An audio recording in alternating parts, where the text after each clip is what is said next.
What you gonna say? అది మొత్తం తప్పుల తడక రాసిచ్చారు. మరి మీరు రాసిచ్చినప్పుడు వాళ్ళకు ఉన్నటువంటి ఒకే ఒక్క ఆయుధం నిరసన తెలపడం తప్ప ఏమీ లేదు. అక్కడ స్టూడెంట్స్ని తీసుకొచ్చినా మీరు ఏం తీసుకొచ్చినా కానీ మా మా యొక్క పార్టీ తీసుకున్నటువంటి నిర్ణయం ఆ రకంగా మేము పోయామంటున్నారు. ఓడిసే సురేష్ గారు, మీకు ప్యానల్లో ఉన్న సభ్యులకి, సిటీ 24/7 ప్రేక్షకులకి గుడ్ ఈవినింగ్ అండి. వైఎస్ఆర్సిపి పార్టీ నుండి ప్రజాప్రతినిధులుగా శాసనసభ్యులు, శాసన మండలి సభ్యులు ఎప్పుడైతే శాసనసభలో శాసన మండలి అడుగు పెట్టారో ఆ రోజే ఆ గౌరవ సభల గౌరవం ఏ రకంగా సన్నగిలితో వచ్చిందనేది రాష్ట్ర ప్రజలందరూ గమనించారు. సురేష్ గారు, ఈరోజు వీళ్ళ వికృత చేష్టలతో ఆ గౌరవాన్ని మంట కలిపే విధంగా పతాక స్థాయికి తీసుకెళ్లారు. ఈరోజు రామారావు గారు మాట్లాడుతూ వాళ్ళ జగన్మోహన్ రెడ్డి ఏ విధంగా అవకాశాలు చెబుతాడో ఈయన అదే విధంగా అవకాశాలు చెబుతా ఉంటాడు. మిమ్మల్ని శాసనసభ్యులుగా 11 మంది శాసనసభ్యుల్ని గెలిపించి అసెంబ్లీకి వెళ్ళి మా నియోజకవర్గాల తరపున మా సమస్యలు వెలుగెత్తి చాటండి, మా నియోజకవర్గాల అభివృద్ధికి మీరు అందరం ముందుండి నడపండి అని ఆ 11 నియోజకవర్గాల ప్రజలు గెలిపిస్తే అది వదిలేసి మంద లేకపోతే నేను అసెంబ్లీకి రాను, పేరుకే క్షేమం సింగిల్ గా వస్తుందని వీళ్ళ డైలాగ్. వీళ్ళ నాయకుడు ఎక్కడికి రావాలన్నా మంద ఉండాలి. ఇతని నాయకత్వంలో ప్రజలు లేదా ఇతని నాయకత్వంలో నాయకులు నడిచే పద్ధతి కాదు. ఇతనికి ఎప్పుడైనా బయట పోరాటం పేరుతో బయటకు వస్తే సైకో బ్యాచ్ ఉండాలి, అసెంబ్లీకి రావాలంటే మంద ఉండాలి. వీళ్ళెవరూ లేకపోతే అతను అడుగు పెట్టలేడు, మాట్లాడలేడు.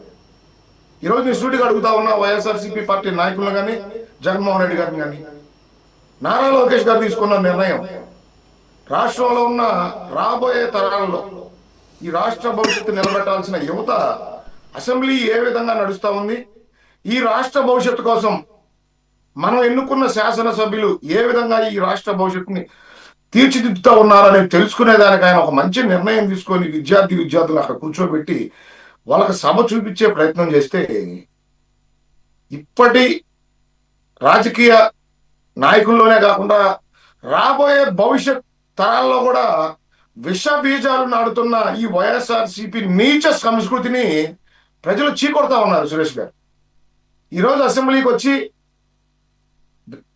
ప్రభుత్వాన్ని ప్రశ్నించే దమ్ము లేని జగన్మోహన్ రెడ్డి గారు ప్రజలు ఇవ్వని ప్రతిపక్ష హోదా ఇస్తే నేను అసెంబ్లీకి వస్తా, మన ఇంట్లో చిన్నపిల్లలు కనుక చాక్లెట్ ఇస్తేనే మేము స్కూల్కి వెళ్తామని ఏ రకంగా మారాన్ చేస్తారో ఈ రోజు జగన్మోహన్ రెడ్డి గారి విధానం ఆ విధంగా ఉంది. నాకు ప్రతిపక్ష హోదా కావాలి, ప్రజలు ఇవ్వని ప్రతిపక్ష హోదాని ప్రభుత్వం ఎక్కడి నుంచి తెచ్చిస్తుంది?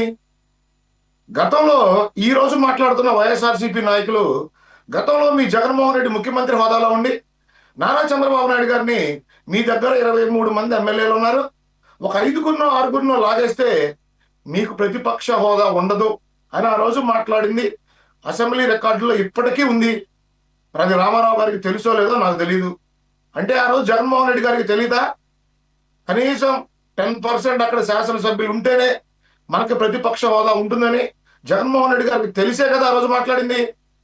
అంటే ఈ రోజు మీ టర్న్ వచ్చేసరికి ప్రజలు మీ గొంతుని ప్రతిపక్ష పాత్ర పోషించడానికి కూడా ఈ రాష్ట్ర ప్రజలు ఇష్టపడలేదనే విషయాన్ని మీరు మర్చిపోయి మాకు ప్రతిపక్ష హోదా ఉండి మాకు ప్రతిపక్ష హోదా ఉండని అడుక్కుంటున్న చందనం చాలా సిగ్గుచేడు. సురేష్ గారు, ఈరోజు రామారావు గారు మాట్లాడుతూ ఉన్నారు, రాష్ట్రంలో ఈ 20 నెలల కాలంలో ఏమీ అభివృద్ధి జరగలేదు, కూటమి ప్రభుత్వం రాసిచ్చిన ప్రసంగాన్నే గవర్నర్ గారు చదువుతారు కాబట్టి అదంతా తప్పులు తడక కాబట్టి మేము అసెంబ్లీని వాకౌట్ చేశాం. కనీస జ్ఞానం లేదా ఈ రాష్ట్రంలో జరుగుతున్న సంక్షేమం అభివృద్ధి. సురేష్ గారు, నేను ఎక్కువ అంశాలు కాకుండా కొన్ని అంశాలు చెబుతాను. తల్లికి వందనం పేరుతో 67.27 లక్షల మందికి 10,000 కోట్లకు పైగా సహాయం అందించడం జరిగింది. స్త్రీ శక్తి పేరుతో ఉచిత ప్రయాణం పేరుతో 5 కోట్ల మందికి పైగా మహిళలు బస్సుల్లో ప్రయాణం చేశారు, దానికి అయిన ఖర్చు 1,500 కోట్లకు పైగా.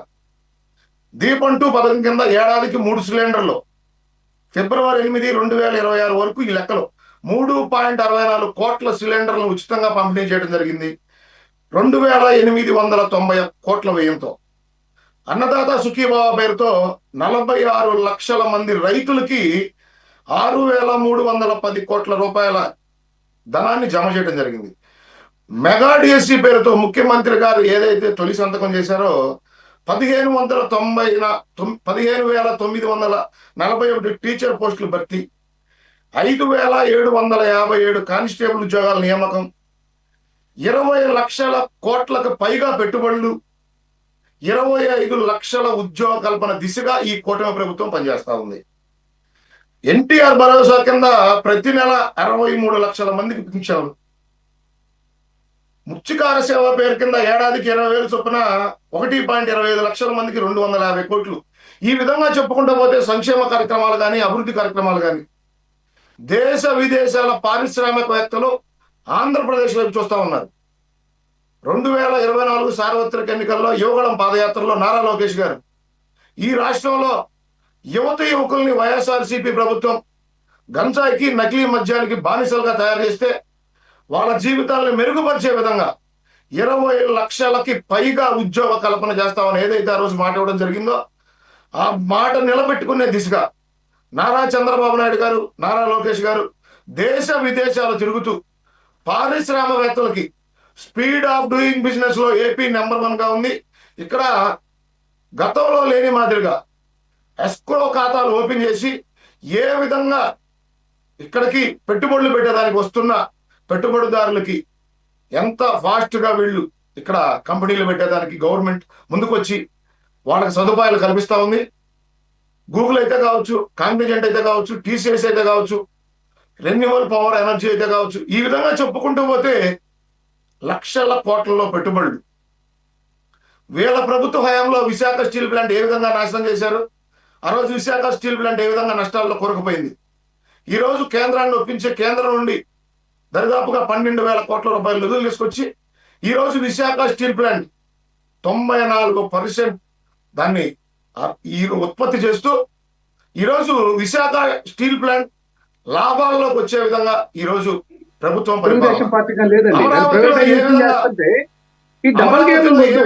అజయ్ గారు విశాఖ స్టీల్ ప్లాంట్ గురించి మాట్లాడే అర్హత తెలుగుదేశం పార్టీకి లేదు. దశల వారీగా ప్రైవేటైజేషన్ చేస్తుంటే సబ్జెక్ట్ అవసరం. ఇప్పుడు విశాఖ స్టీల్ ప్లాంట్ ని అంటే మేము దాన్ని సమర్థించాలని నువ్వు మాట్లాడుతా ఉంటే ఇట్ ఈస్ రాంగ్ యాటిట్యూడ్. ఒక్క నిమిషం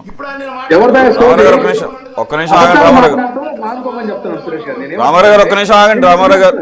రామారావు గారు విశాఖ స్టీల్ ప్లాంట్ గురించి ఎవరి ప్రభుత్వ హయాంలో ఏమేమి జరిగినాయో నేను చెప్పమంటే చెబుతాను ఒక గంట సేపు. వినే ఓపిక ధైర్యం మీకున్న ఆ ధైర్యం కూడా కావాలి వినాలంటే. కాబట్టి ఒక్క నిమిషం ఆగండి. అజయ్ గారు ప్లీజ్ కంటిన్యూ.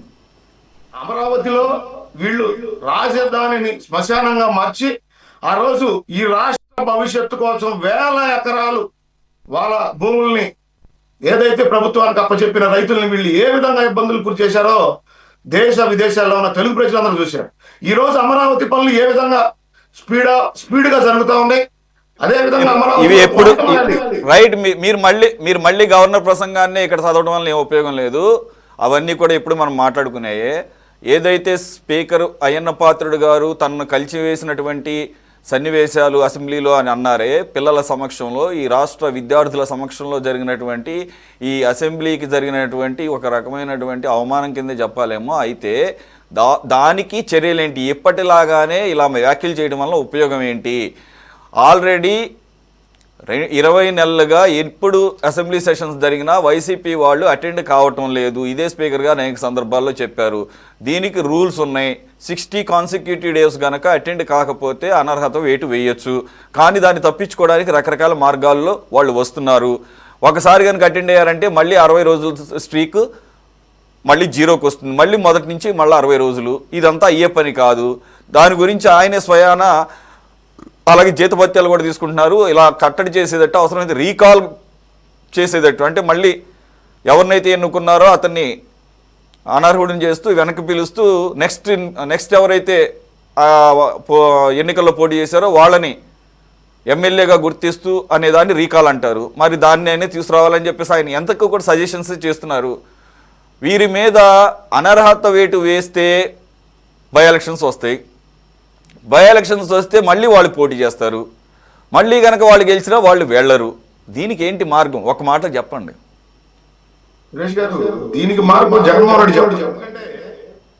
రాష్ట్రంలో నాకు 40% ఓటింగ్ ఉంది. నా పార్టీ అతి పెద్ద పార్టీ ఆంధ్రప్రదేశ్లో. నేను మాజీ ముఖ్యమంత్రిని. నాకు 11 మంది ఎమ్మెల్యేలు గెలిపించారు, నాకు ప్రతిపక్ష హోదా ఇవ్వండి అని అడుగుతున్న జగన్మోహన్ రెడ్డి ఈరోజు ఏదైతే ప్రజలు నీకు ఇచ్చిన అవకాశం, ఒక శాసనసభ్యుడిగా అసెంబ్లీకి రండి, మీకు 10 మంది శాసనసభ్యులు ఉన్నారు మీతో పాటు. ఈరోజు ఏదైతే మీరు మీడియా ముందు కూర్చొని రికార్డెడ్ ప్రెస్ మీట్లు పెట్టి చెప్పిందే చెప్పి అవకథలు చెబుతా ఉన్నారో, ఇవన్నీ అసెంబ్లీలో చెప్పేదానికి కుదరదు సురేష్ గారు. మీరు గమనించాల్సిన విషయం ఏంటంటే, వీళ్ళు ఏదైతే మీడియా ముఖంగానో జగన్మోహన్ రెడ్డి తాడేపల్లి ఇంట్లో కూర్చొని రికార్డెడ్ ప్రెస్ మీట్లు పెడతా ఉన్నాడో, ఆ మాదిరిగా అవకథలు చెప్తే అసెంబ్లీలో కుదరదు. ఎందుకంటే అసెంబ్లీలో మాట్లాడేటప్పుడు సాక్ష్యాలు ఉంటాయి, ప్రభుత్వం సాక్ష్యాధారాలతో సహా నిరూపిస్తుంది. ఆంధ్రప్రదేశ్ ప్రజలకి వీళ్ళు చేసిన దుర్మార్గాలను నెంబర్తో సహా ప్రజల ముందు ఉంచుతుంది. కాబట్టి ఇవన్నీ ఎక్కడ మనం అసెంబ్లీలో ఉంటే రాష్ట్ర ప్రజలకు ఇంకా తెలిసిపోయి, ఇప్పుడు తెలిసిన దుర్మార్గాల కంటే ఇంకా వందల సంఖ్యలో మనం చేసిన దోపిడీలు దుర్మార్గాలు ఉన్నాయి కదా, వాటన్నిటినీ రాష్ట్ర ప్రజలకి మన ద్వారా తెలియజేస్తామేమో. తెలియజేస్తే ఇప్పుడున్న ఈ 11 కూడా మిగలవేమో. వైఎస్ఆర్సీపీ పార్టీని 100 అడుగుల గుంత తీసి ఎక్కడ బొంద పెడతారో ఈ రాష్ట్ర ప్రజలని భయపడిన ఈ జగన్మోహన్ రెడ్డి ఈరోజు ఇటువంటి నాటకాలు ఆడుతా ఉన్నాడు. రాజ్యాంగంలో శాసనసభ్యులకి శాసన మండలి సభ్యులకి కలిగి ఉన్నటువంటి అవకాశాలను వినియోగించుకొని ఈరోజు ఈ విధంగా తప్పించుకుంటా ఉన్నారు. అసెంబ్లీకి రాకుండా వీళ్ళు ఏదైతే రామారావు గారు చెప్తా ఉన్నారో అదే వాళ్ళ నాయకుడిని అసెంబ్లీకి వచ్చి చెప్పొచ్చు కదా. అసెంబ్లీకి వచ్చి చెప్పే దమ్ము ధైర్యం దేనికి లేదు? గతంలో మేము కూడా 23 మంది ఎమ్మెల్యేలు ఉన్నాం, మీరు ఒక 3-4 లాక్కున్నారు. మా శాసనసభ్యులు, మా అధినాయకుడు ప్రతిరోజు అసెంబ్లీకి రావడం జరిగింది. మీరు అందరినీ సస్పెండ్ చేసి చంద్రబాబు నాయుడు గారిని ఒక్కడిని అసెంబ్లీలో ఉంచి మీ సైకిక్ ఆనందం పొందుతూ మీ 151 మంది ఎమ్మెల్యేలతో ఎన్ని బండబూతులు తిట్టించినా మీ 151 మందిని ఎదుర్కొని ఆ రోజు ఆయన సమాధానం చెప్పడం జరిగింది. ప్రజల తరఫున ఆయన ప్రశ్నించడం జరిగింది, పోరాటం జరిగింది. నారా చంద్రబాబు నాయుడు గారు అసెంబ్లీకి ఎప్పటి నుండి రాలేదు? ఏదైతే మీ సైకో ఎమ్మెల్యేలతో మంత్రులతో నారా చంద్రబాబు నాయుడు గారి గౌరవ కుటుంబ సభ్యుల్ని నికృష్టంగా నీచంగా తోలనాడితే ఆ బాధతో ఈ కౌరవ సభని గౌరవ సభగా మార్చి మళ్ళీ అసెంబ్లీలో అడుగు పెడతానని శపథం చేసిన నారా చంద్రబాబు నాయుడు గారు ఆ కౌరవ సభని ఈరోజు గౌరవ సభగా మార్చి ఆయన అసెంబ్లీ అడుగు పెట్టడం జరిగింది. వీళ్ళు ఆ సభని మళ్ళీ కౌరవ సభగా మార్చేదానికి వీళ్ళు చేస్తున్న ప్రయత్నాలన్నీ రాష్ట్ర ప్రజలు ప్రతినిత్యం గమనిస్తూనే ఉన్నారు. సురేష్ గారు, ఈ రోజు ఏదైతే మైకుల ముందు మాట్లాడతారు, ఇంట్లో కూర్చొని రికార్డెడ్ ప్రెస్ మీట్లు మాట్లాడతారు, రండి అసెంబ్లీకి రండి, మీతో పాటు 10 మంది శాసనసభ్యులు ఉన్నారు, వారి సమయాన్ని కూడా మీరే వినియోగించుకోండి, మీరే మాట్లాడండి, ప్రభుత్వాన్ని ప్రశ్నించండి. ఈ రోజు కల్తీ జరగలేదు, మద్యం స్కామ్ జరగలేదు, ఎటువంటి దోపిడీలు చేయలేదు, ఈ రాష్ట్రంలో హత్యాకాండలు మేము ఎక్కడ జరపలేదు, మా ఎమ్మెల్యేలు శుద్ధ పూసలు, ఇవన్నీ మీరు అసెంబ్లీ సాక్షిగా మాట్లాడండి. మీరు మాట్లాడుతున్న ప్రతి దానికి సాక్ష్యాలతో సహా ఆంధ్రప్రదేశ్ అసెంబ్లీ శాసన మండలి ఈ రాష్ట్ర ప్రజలకు తెలియజేస్తుంది అనే భయంతో ఈ కొత్త నాటకాలు తెర మీద తీసుకొచ్చి స్కూల్ పిల్లగాడు కనుక చాక్లెట్ ఇవ్వకపోతే నేను బడికి వెళ్ళను సందాగా, నాకు ప్రతిపక్ష హోదా ఇవ్వకపోతే నేను అసెంబ్లీకి రాను, నాకు ప్రతిపక్ష హోదా వస్తేనే అసెంబ్లీకి వస్తా.